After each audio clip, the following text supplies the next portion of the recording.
একটি গ্রামে থাকত এক গরিব কৃষক, নাম রহিম। প্রতিদিন সকালে সে তার ছোট্ট জমিতে কাজ করতে যেত। কাজ করতে করতে সে ভাবত, আমার এই ছোট্ট জমিতে কতটুকুই বা ফসল হয়। এই ফসলের উপরই আমার পরিবারের খরচ, আমার ছোট ছেলেটার পড়াশোনার খরচ।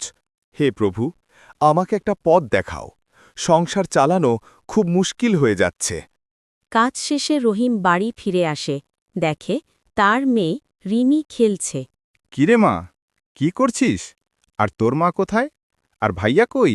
বাবা, মা তো রান্নাঘরে রান্না করছে।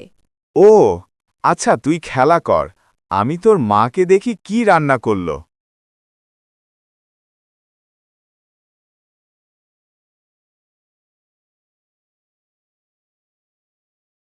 কি গো, এখনো রান্না হয়নি? আমার খুব খিদে লেগেছে। এই রোদে কাজ করে শরীরও ক্লান্ত হয়ে গেছে। কি গো, আমরা আর কতদিন এভাবে চলব? ওইটুকু ক্ষেতের ফসল দিয়ে তো কিছুই হয় না।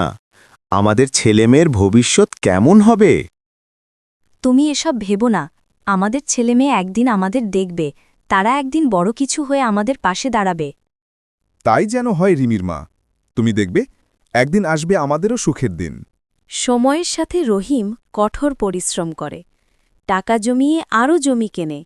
তার ছেলে বড় হয়ে একদিন স্কুলের শিক্ষক হয়, সংসার সুখে ভরে ওঠে।